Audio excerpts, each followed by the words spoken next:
the commercial that they did where like the father sits with their kids in the birthday and he's like with this thing on and he is like taking like 3D photos of his kids, but he looks so weird and it's kind of like dystopian where it's like, really, are you gonna be at your kid's birthday with this?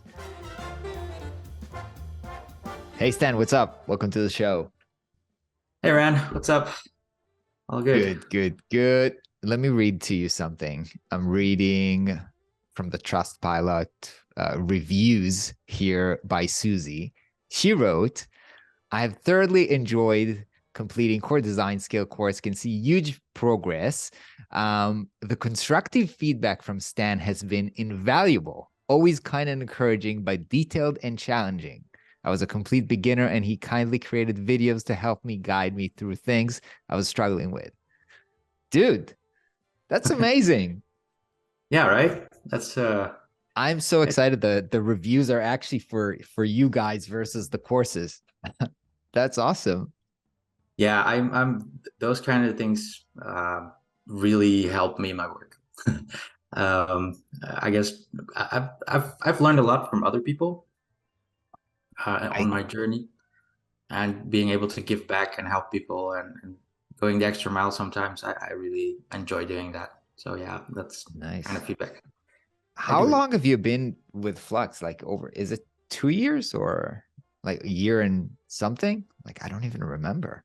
I think I started beginning of February 2022. That's Yeah, a a year little over a months. year now, year and a half, closing Yeah. in. Nice. And I think it's weird. I don't even remember. How did you? I remember. I think Anna brought you on, but were you a student before from the community? Like, how did you find us, or like, how did you get to work with us? Well, I started Flux. Actually, the actual beginning was years ago. um, okay, so I've been freelancing for actual freelancing. I've been doing that since 2008, but full time in 2010, I would say. And I've always, yeah, my story is a bit weird. I've learned. I'm coming from coming from graphic design. But then I discovered through an agency where I was working at the time, I discovered ActionScript. This is really ancient Yeah, history for for, Flash. yeah, from Flash. Funny, I was talking to a like a super talented Webflow developer today, and I told him when I went to design school, I had to learn Flash. He was like, I don't know what that is.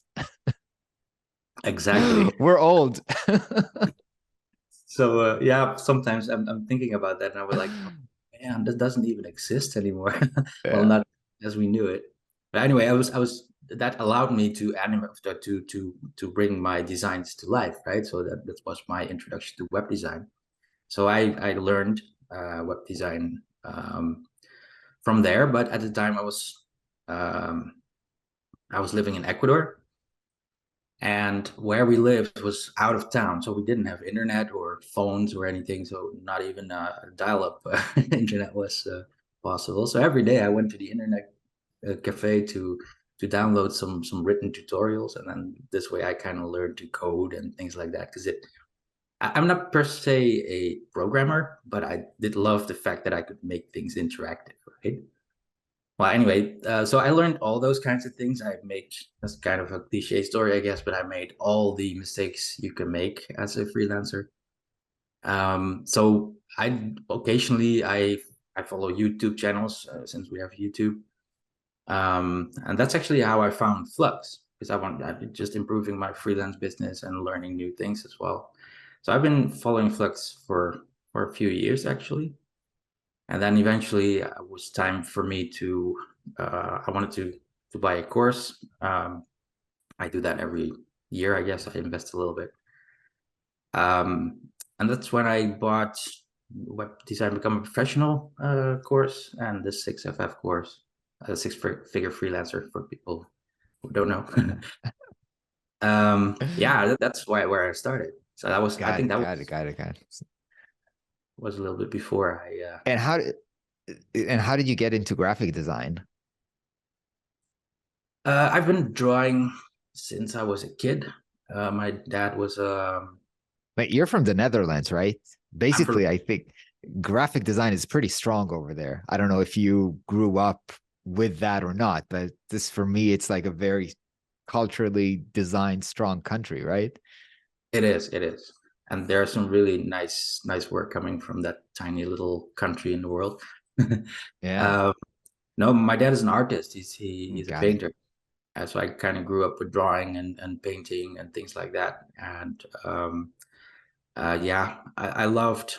I think I was 8 or 9 or something when my father taught me to draw in perspective with 2 and 3 point perspectives, not even the 1 point thing. um, and that fascinated me, the technical drawing part, and I think that kind of pulled me in the direction of going to build designs and make it all make sense as well. I still draw, by the way. Nice, nice. I also got into it from design, from drawing. Um, Actually, it was the other way around. I think I wanted to create like nice paintings, like digital paintings, and then we're like, okay, but you got to master the basics of drawing before, like understand light and shadow and shapes and all of that. So I did that, and that led me into design. But it weirdly, like it was led me into doing stuff like logos and stuff like that, which is maybe related to drawing. Um, yeah, but I haven't drawn for years. That's awesome that you still draw. Yeah, I don't do it as often as I would like to, but I'm trying to pick it up again, just to. I'm a reader, but I also like comics. So drawing strong positions of characters, right? I really like that. How to display that. I should really pick that up a little bit more, because it's I would say it's almost meditative to escape the world a little bit for a moment and just be there in that world of creating. Yeah. Um, I think, well, maybe I'm sidetracked now, but if I see my daughter playing, uh, there are so many beautiful stories coming into the world right at that moment. I think that's one of the most beautiful things uh, to observe.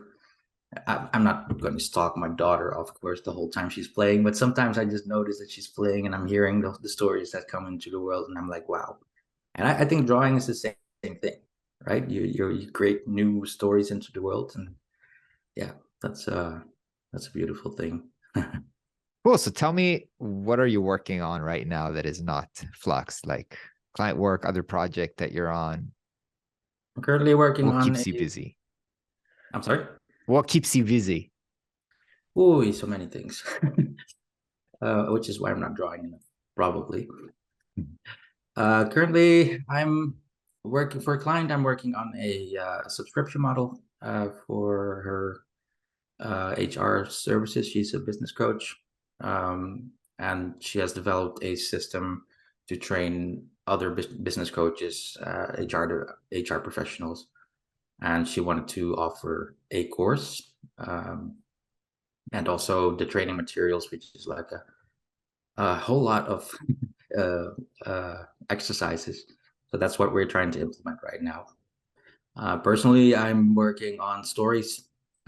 I think storytelling in web design can, with the technology we have now, also with the internet speeds worldwide, I believe we can tell stronger stories. So I love motion design. Again, that graphic design background coming, making things coming to life. I think that is amazing by itself, right? If you see it in a video format, but I think with what we have and also with tools like Webflow, I think we can do so much more, so much story rich. I'm not talking about WebGL or anything, because I think that's a whole different kind of website. Um, but I'm talking about regular websites with more fluent, not aggressive animations that really draws the user in, and also make it easier to generate an emotional connection with a brand, basically, like reading a book, right? After you finish a book, or during the book, even, you have a connection with the protagonist, and I think that can be achieved more strongly. This So is nothing new. how do you try to I also know that's something I don't think is my strong suit. So but how do you try to improve that? Like is that also courses or like what do you do to become better at this? Learning motion design, and then Oh yeah. into actual motion design, so like video format, Yep. but also then translating and what would be possible to do on a website without it being video, right? We have SVG, we have which is ideal to make things responsive, but also keep it light. We have CDNs that allows for a little bit heavier content to be loaded faster. So I think it won't be full blown animations, Disney movies or anything, but I Yeah. do think we can majorly improve the animated part on website. But And I'm not are you practicing like After Effects stuff or Webflow animation? Like what both. specifically? Both. Yeah, both. It kind of going through the courses. I'm working more After Effects, but then we have well Lottie files. Sometimes we can layer things like in Webflow, Who and do then you take a course with, by the way? I'm currently at motion design school. Got it. All right. I It's was one just of like, them.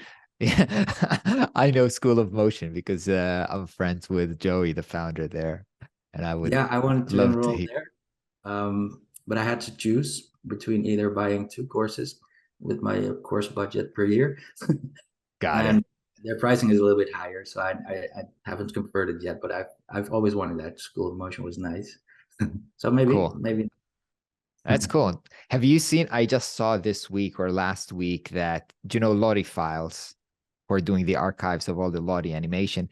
They basically created now a plugin for Figma where you can create the animations that you created inside Figma and you can export them as Lottie files so that you directly take them to Webflow or something out of Figma. So you can basically skip After Effects, which is pretty cool. That's neat. I've heard it. I haven't looked into it yet because too many things at the same time kind of gets you lost, and then I would also feel guilty with myself that I spent so much time in After Effects. No, Yeah. honestly, I enjoy After Effects. It's a After huge. Effect is very cool, very, very powerful. I think it would take like a lot of time to master it because I think like Photoshop, it can do so many, like a big variety of tasks. It's not just for motion design, right? It's visual effects, it's like tracking, all of these 3D stuff, right? Yeah, you need to learn those program Photoshop, but also After Effects. You need to learn what you need for what you need. If you want to learn Yeah. everything, forget it.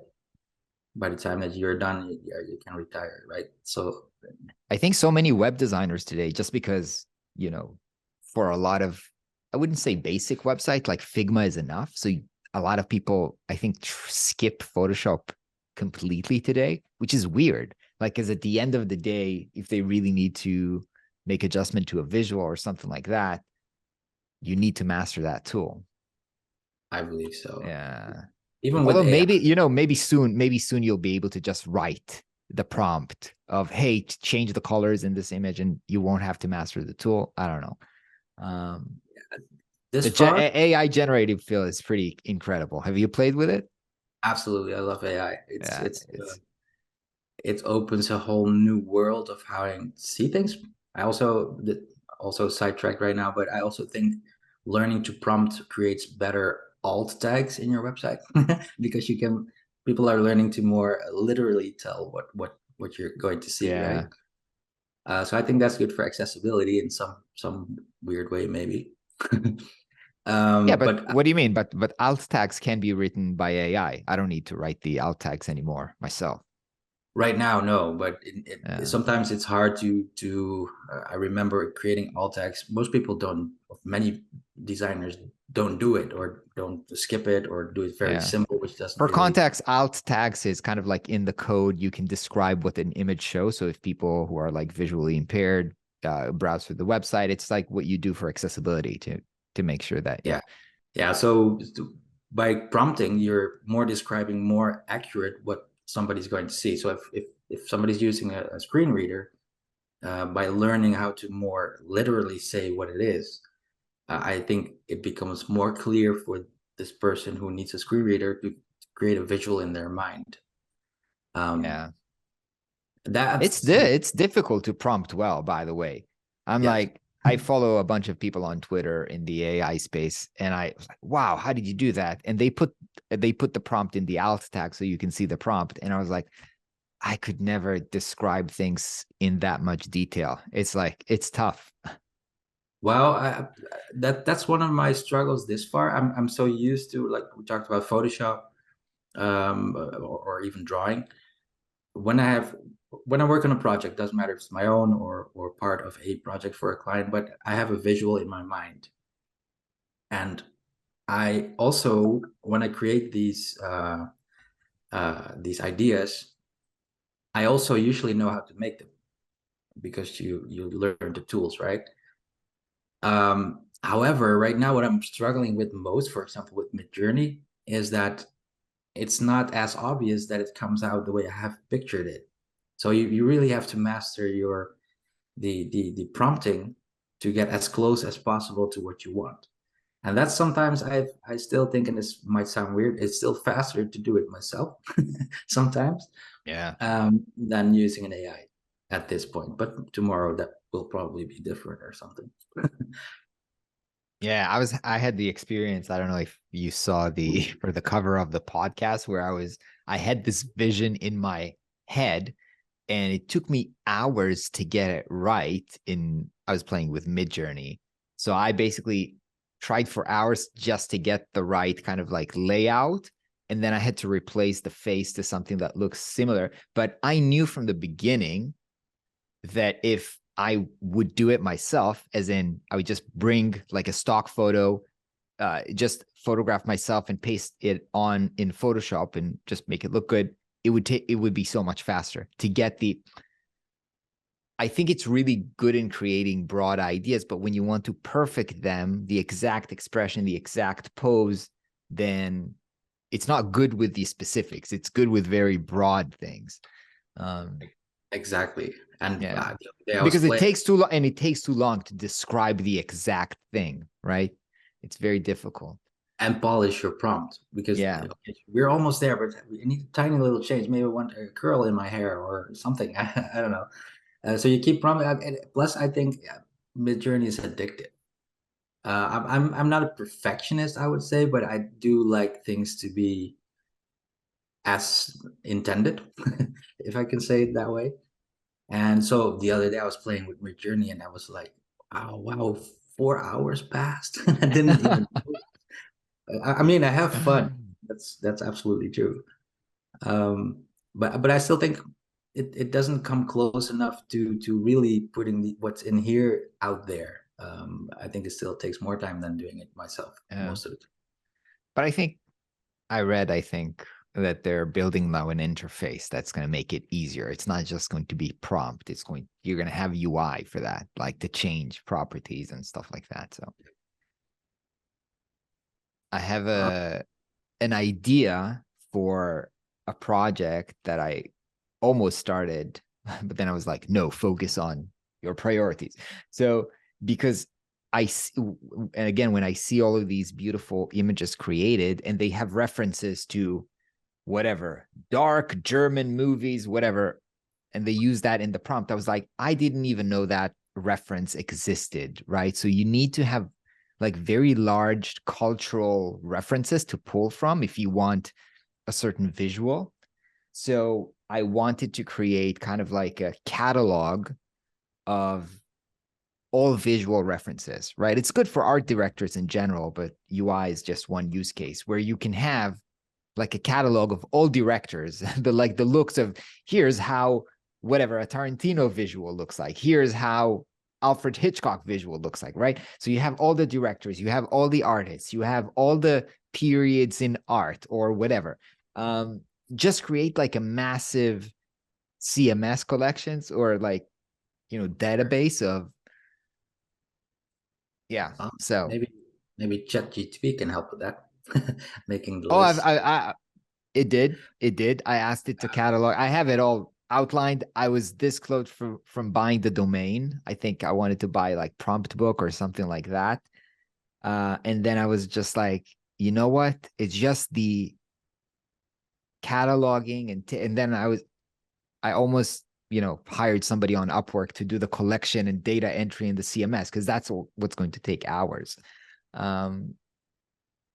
Maybe I'll still do it kind of like as a challenge, and because I thought it can be cool to build like a membership website where like people can see like whatever 20 references for free, but if they want access to the whole catalog, they can pay a subscription.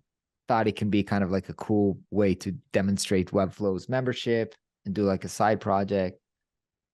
But I yeah, think it sounds great for people who don't know how to look for those things. yeah, yeah. Because I was when you talked about it, I was like, but everybody has access to Chat GTP, but at the same But that's time, not visual. That's not a catalog, like a visual catalog.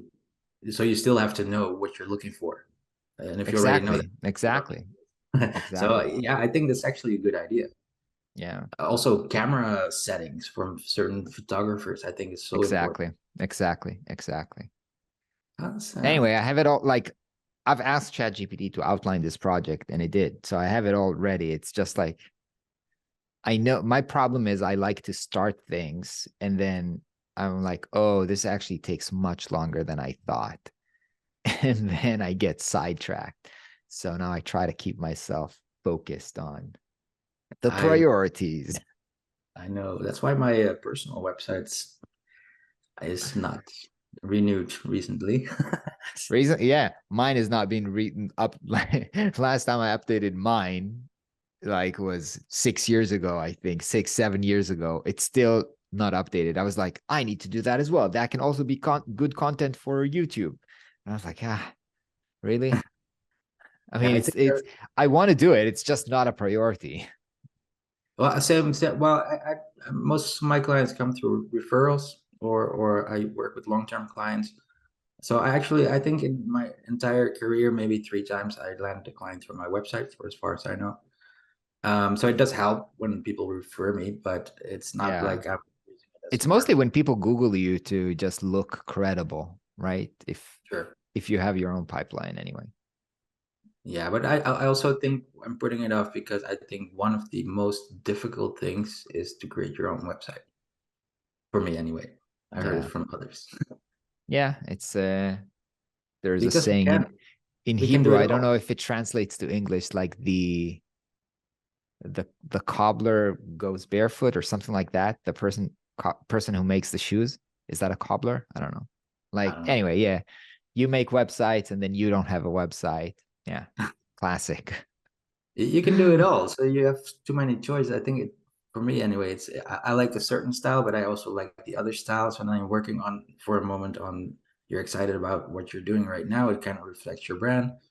And then you get detached from it because of work or whatever happens. And then you come back to it and you already have seen so many more things that right now, okay, so this was nice, but this is nicer. And then you might want to start again or start trying Yeah. other new things. Or I seriously have considered sometimes hiring someone to do my website. Yeah, I see a lot of people are doing it. Even like big design agencies do it. Or sometimes design agencies would have other agencies do their branding and stuff like that. It's not very uncommon. I didn't know that because Yeah. I thought it was a cheat if I do that. So I didn't. No, no. So have you seen the Apple's Vision Pro thing? I know I've seen one ad coming or preview of a YouTube video coming. I haven't had the time to dive into it yet. Yeah. All right. You're I saying wanted it's to hear your. the new iPhone? Well, Oh no, I no. They announced their glasses. yeah, They you're comparing it. This is future. no. Yeah, yeah. I do not think it's the new iPhone. I saw a lot of people who are like, yeah, this is a game changer, but I don't think it's a game changer. I mean, I think it's they focused on entertainment, which is better than what Facebook did when they focused on gaming. So people are going to watch it to watch movies, but I don't see myself change the way I work to do it. You're not going to like, there's no reason for me to sit in my office all day long where I already have big screens here, right? I don't Yeah. think I need to sit with something on my head. I don't see people having calls with this.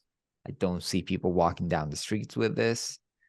And some people say, oh, it's just like it's Gen 1, right? Remember how the iPhone was so crappy?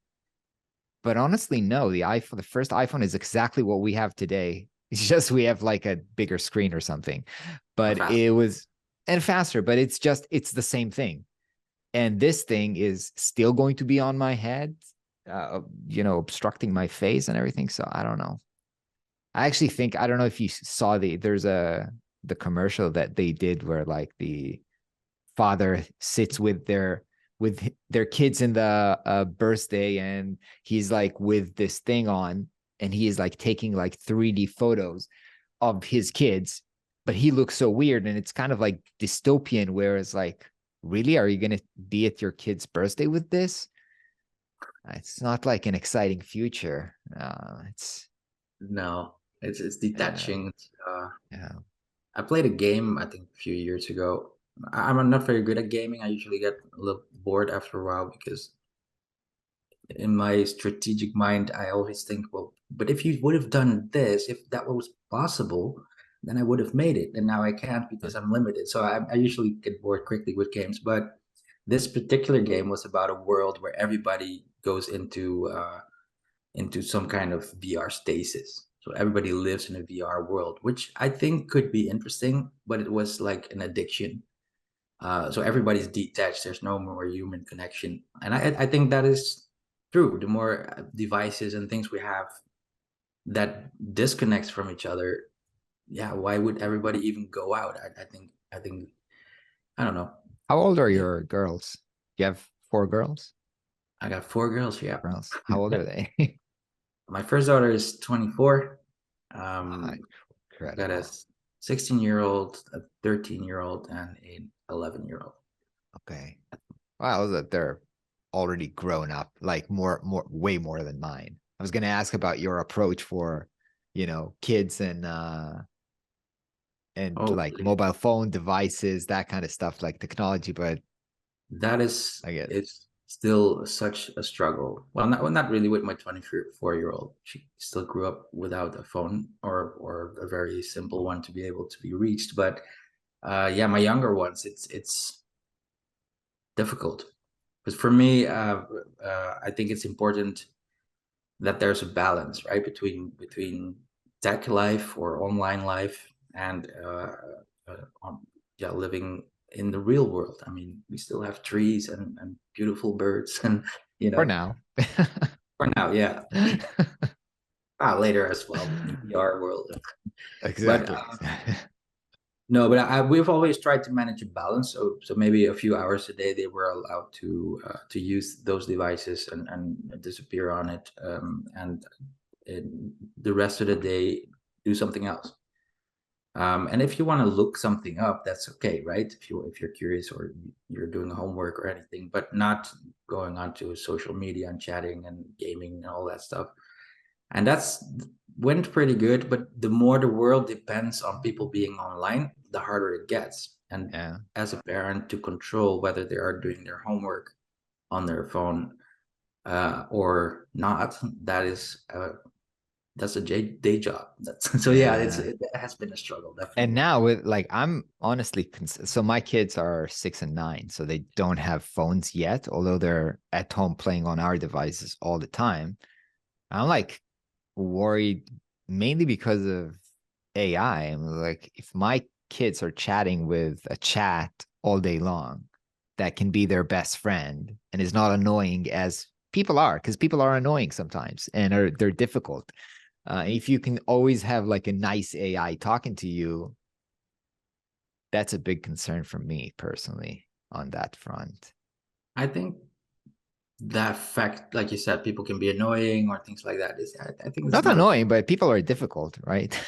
sure. Relationship are challenging. Let's say Yeah, that. yeah, absolutely. But I do think it's important to learn that from a kid, from when you're young, learning to deal with difficult Yeah. situations with other beings, so to speak. Um, so I think, like I said, it's those are tools, or if I can describe it, really black and white, and there should be a balance. Personally, myself, I basically live online. I work online. Everything is on my computer. but I do try to keep at least one day a week. It's usually Sundays is a no tech day. So I do anything else but Nice, nice. On Sunday? yeah, usually Sundays. And Yeah. that means if a client or maybe there's someone reaching out for work, I will obviously Wait, see my. you do this or like the whole family does this as a family thing? Uh, I do it personally, but also with the family whenever Got it. possible. Yeah. Just to have a day, and yeah, it's okay to be bored for a moment if you don't know what to do. I think that's also because that's just a moment, right? Sometimes you just have to start something, and then oh, it's actually quite fun. So, Yeah. um, just to have a balance between. But I've always said that ever since I started working on computers, I always wanted to. This sounds really crazy, right? But the more tech I'm going to use, I also wanted to learn how to make fire. I mean, I love hiking. I love camping. I used to go in the mountains, long hikes. So something super basic that humans always use to survive on this earth was making fire. So no, who knows how to make fire without a lighter or something? And I think that is my weirdness, maybe. Yeah. But to have something like a balance, I think that's important.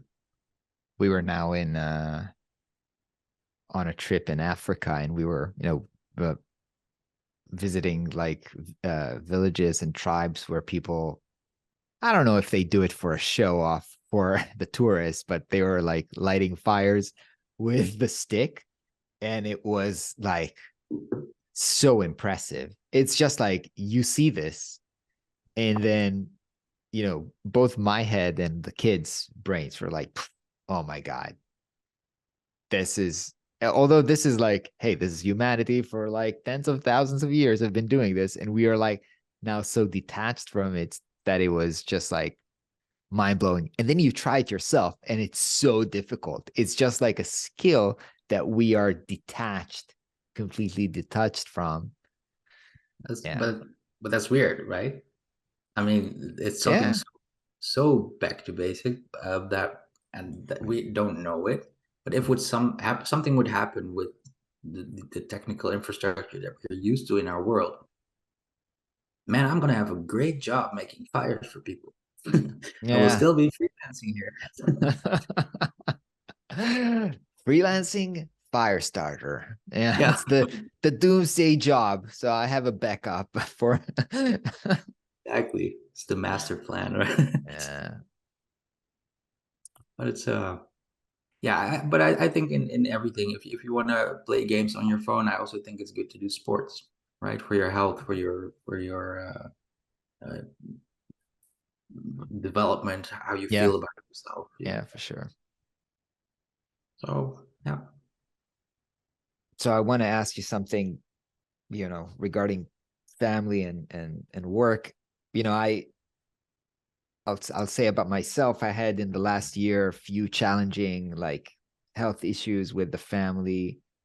And I know we don't have to go into detail, but I know that you had a tough year as well. And my experience has been that when something happens with my family life, I've been so distracted and unable to work and focus basically on anything. I wanted to hear from you how you handle this. I imagine this has been probably similar, but only much, much uh, larger, I guess, in your case. And I wanted to hear did you take time off? Did you tell people I'm not going to be available? Did you felt bad? Did you like what was the experience of you trying to balance or situation between family and work? Uh that was tough last year. So initially, to give a little bit of background, we had decided to make a move to Spain from Ecuador for a period of time just to be able to recover a little bit, especially education for our daughters, because well everybody was impacted on the education level, and we just wanted them to recover a little bit faster than was possible in Ecuador. So that was one of the main reasons for me personally, in Europe, or um, for me, it was a little bit more doors open for additional streams of income plans that I had, and so we're like, yeah, let's try, let's go check out Spain and do that. But in the middle of doing that, with all the paperwork and registering, you're getting a house, but also setting up your tax things, the obligations you have. Is when my mother passed away, which was fairly unexpected. I honestly, I thought she wasn't going to live up till 100 years, and she was always positive and doing her thing. But it appeared she had cancer, and when she found out is when she felt that she was getting aches and pains, and so she just went to go to check it out, and then because of her age, the doctor said, okay, we cannot cure this; it's too far spread, but we can treat it. So at least to lengthen what is left of your life, right? That's basically what they told her.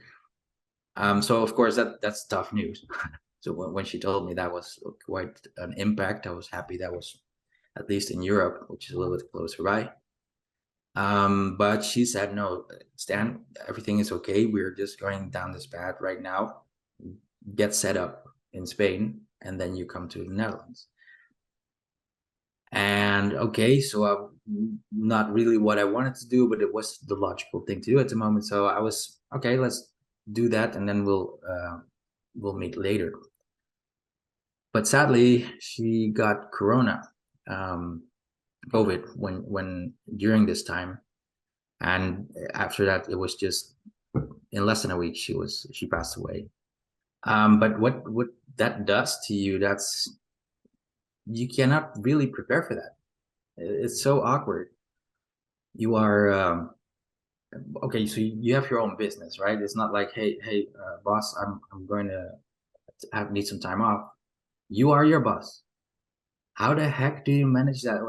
I've had so much difficulty with that, trying to think, well, okay, let's take maybe 2 weeks to process everything and then slowly pick it up again. At the same time, I was also in a country where I'm not living, so I didn't really have a home. So you also have to deal with all kinds of other things going on. Um, and I had such an incredibly hard time calculating how much time things would take. And so I also, by the way, before I say this, I'm so grateful for everybody in my life who was so understanding, so supportive. That was such a huge help. So that's good to learn. You know that, right, from your friends and family, but to see it applied, if you can say it that way, it's a very beautiful thing to see. So that's a huge thank you to everybody. But to calculate when can I work? Okay, so then you promise something to a client. Hey, look, okay, so we're behind. You need your work. I'm going a little bit slower than usual, but let's say I'm going to present this work to you in 2 weeks. They agreed. Obviously, that was super cool. But and then I didn't make the deadlines, and I felt so terrible about myself. Okay, should I take more time off, because this is not good either, right? I'm setting expectation with my clients, and then I cannot meet the deadlines. So I felt, on top of everything else going on, I felt so out of control. And this happened various times with many things, not only work, also with friends. Hey, somebody wants to come visit me, and I said, well, okay, let's do that next week. I think we can do something. Everything is chaotic, but vamos. um, so I think the keywords here, and like you said, unable to concentrate and things like that, that was tough. You're not easy. You can think about it, but you're not prepared for it, I don't think. So yeah, Like, awkward. yeah, and it's not, yeah, I don't know if awkward is the word. It's just like, sounds very tough, and like it's so difficult to limit your dealing with life to 2 weeks, as if after 2 weeks you're back to normal, but you're not back to normal. And it's like, No, you're trying to yeah, promise, right? Because yeah, you know you're getting behind. They need their things, and I would say one of my clients decided to work with someone else, and I told him thank you, um, because I felt bad that he wasn't moving forward. yeah, Um, and that's sure that sucks. Also, really nice working with this person, but I totally understood. And for me, it was actually a little bit. It took a little bit away the feeling that I was responsible for. I don't know how else to express that. But yeah, and that continuously until you really get a grip. yeah. Again, my situation was obviously a little bit different than most people because I was also in the middle of a move to another country and the whole thing. But yeah, it was. My latest struggle, or the things I try to understand and come to grips with, is how little control we have about everything in our life, in our business. I'm like, I hear this all the time and I get slapped in the face. And most slaps in the face is just like, hey, this is not what I planned for. Uh, this is not how I imagined things would happen. But this is just like, you just don't control it. Like you have, yeah, it's just maybe releasing control of the notion that you're in control, right? Uh, Eventually we can plan. One of my normal things to do is before I go finish my day, I do a projection of what my next day is going to be. Also, some reflecting what didn't happen today, what should have done, why, etc. The whole thing, and that helps me to plan my days pretty clearly. Sometimes there's an interruption because something happened with a website that needs to be fixed right away, but most of the time, no. So I'm pretty much know what my next day, what kind of know what my next day is going to be like. But in those cases, if that is your habit, um, and everything gets turned upside down, you have no control. The feeling of having no control is one of the biggest struggles, I guess. yeah, Um, in those situations that in reality, you're right. I don't think we are in control. We partially, or we think we do, but not always. Like what we're talking about or what happened with your family. Things happen and then you need to deal with it somehow. yeah. I'm reading a book right now. Um, it's funny because this concept of, you're not in control, it comes up in so many places, like, I guess, Buddhist, Eastern kind of like philosophy of like, but also, so now I'm reading a book called Fooled by Randomness. It's basically about the role of, yeah, randomness in life. And um, one of the points is like, the point of the book is people think that they are in control, but there are so many random things that's going, and mostly we're not in control, but we're telling stories or narratives as to what happened, and we're thinking that there's logic and pattern, but mostly it's just us telling stories. But just this morning when I got to the office, I basically finished the book, and he was like finishing up with some kind of like takeaway that sometimes, like, having things being random and out of control is maybe not good for us. But he gave an example of like, so if like we're eating dinner and you know that you have a train that arrives at whatever 8:15, you're very stressed to know that you need to get to your train, and you'll be stressed because you're trying to control to make sure that you hit this thing, and I don't know, you'll leave in the middle just to make sure that you get there. While if you never knew the time of the train, and it was just like, yeah, train comes every 35 minutes, but you never know, right? You would be much more kind of like relaxed because, hey, I'll finish when I'll finish, and I'll go there, I'll probably have to wait for a little bit. But you would be more relaxed if you didn't have the notion of I'm in control. I know, and I'm going to make sure that it happens this way. I don't know if it makes sense, but Absolutely. yeah, To be more in the moment. That's actually talking about trains. In Ecuador, it's you can just stop a bus anywhere as they pass you. They will just stop and take you unless it's on a highway or something. But that takes away a lot of stress because here in Europe or in Holland anyway, if you don't make it to the bus stop and the driver hasn't seen you or you're too far yeah, away, forget it. You're gonna have to wait for the next bus, and sometimes that's hours later in smaller villages. yeah, So that freedom makes you more relaxed, right? I finish up. Okay, so I'm a little bit late, but I do want to finish my food and say goodbye to my family, and then I go to work. And then, yeah, there's a bus every minute if you want to. Um, so that, but I agreed to we tend to plan too tight because that's an idea I've been playing with as well, right? To be more in the now. Uh, and of course, you need to make plans. You need to set goals. Where do you want to go? But don't make it too tight. This needs to happen by now, and this needs to happen by now. Because what happens is that you feel that you failed, and you're no longer seeing the steps that you did take, right? The yeah. things to be grateful for, and that's something related to what we talked about before with the whole thing happening with my mother. Um, there are so many things to be grateful apart from everything that was difficult. There are so many things that I was also grateful for, but because you're trying doing so much your best to control everything, it gets worse. You feel more that you need to stress more because you're not doing it correct. And I think that this is an extreme case, but I think that is in daily life of many people the same thing, like Yeah. you mentioned. Was there anything that you have found helpful during this tough time? Like Helpful, for you, sure, I don't know. sure. Well, like I mentioned, the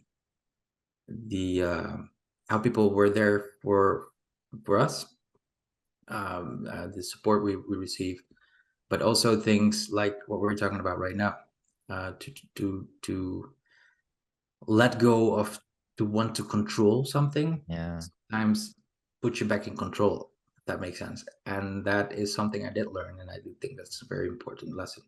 Sometimes it is the way it is, and then if at the moment you accept it, like when you missed the train, you missed the train, you cannot turn back time. So at that moment it's might be annoying, but it the pressure falls away, and then you have to solve it, so you're in control again, right? You wait for the next train, if that makes yeah. sense. All right, we have to start wrapping up. Let's Ready? let's finish off with like a positive thought for the future. Like, what are you optimistic about? What are you excited about? We need more stories. I'm also excited about AI. The development.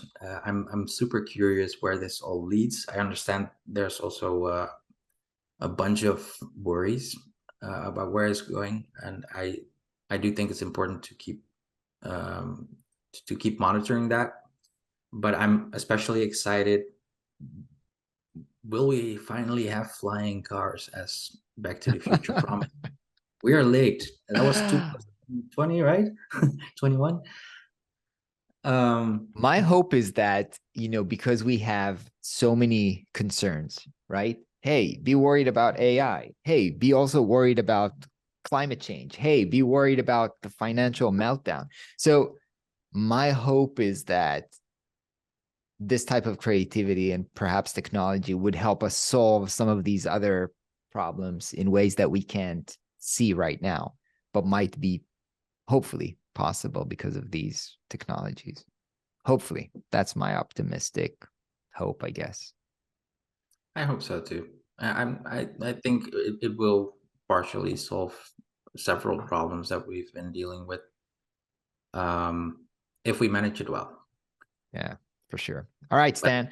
Thank you so much for doing this conversation with me. Always a pleasure to chat, man. yeah, this was fun. That's it. Yeah. Where should people, if people want to reach out, where they should do it? how they should do it? Like social media platform, website, something. What's the best place to, if they want to reach out? Reach out. LinkedIn. You can find me on LinkedIn. LinkedIn. All right. Or my website, which is slightly outdated at the moment. And that's the best way. Or at Flux, of course. Just Awesome. contact. So I'll put all the links in the show notes. Cheers, Awesome. dude. Have a great rest of the Thanks. day. Talk to you soon.